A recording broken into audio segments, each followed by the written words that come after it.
yeah, I was born in Hong Kong, and I moved to the UK.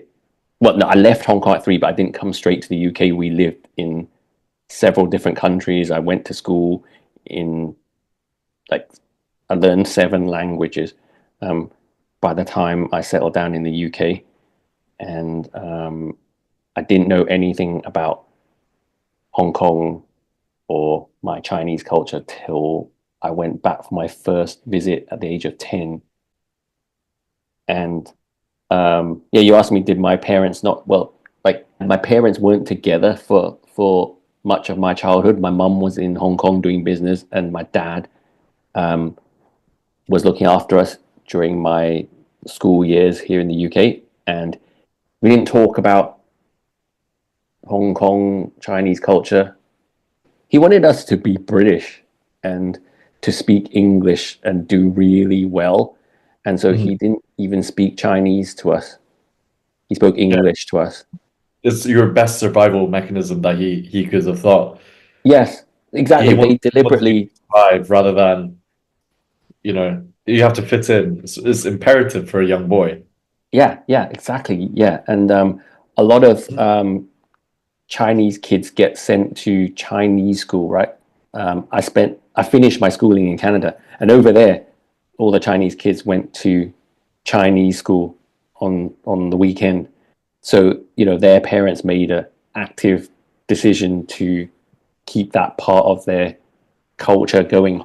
But my parents took the opposite decision, and they were like, no, he must learn English and be the best, and we don't want to overburden his brain with having to learn Chinese. And especially since I had already, prior to that, I had to learn Spanish and Portuguese, like Mandarin first. We went to Taiwan and then went to Brazil, had to learn Portuguese, and then Spain, learned Spanish, and then we also lived in Central America. And then by the time I got to England at the age of 7, I couldn't speak English. So learning English was the priority. So they were like, fuck Chinese. Like, you need to learn English quick.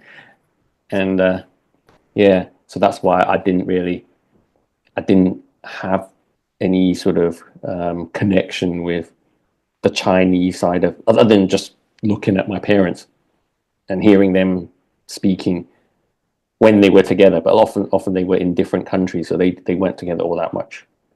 Can you speak Chinese now? I can speak Cantonese, and not fluently, but I sort of picked it up again in recent years, actually, because as my mom got old, she started losing her hearing, and she found it difficult to understand English because she relied more and more on lip reading, and she reverted back to Cantonese. And I found I had to speak Cantonese to her for her to understand me. So it forced me to pick up Cantonese again. And that's only just been in the last, like, 5, 10 years. So I didn't speak it for most of my life, and then all of a sudden I had to learn it again, almost from scratch. And it's been amazing because, like, it's I love the Cantonese language.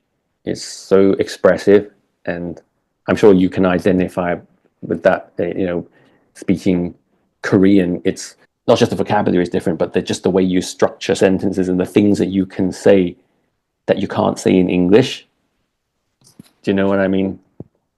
There's like, Yeah, I mean, I'm really lucky. I've always been able to speak Korean because my mother spoke it to me as a child. So I've always been fluent in Korean. that you Uh, are lucky in that respect. yeah. But on the flip side, would I swap it for knowing engineering? Yes, I would. Would I switch it for being a great rapper?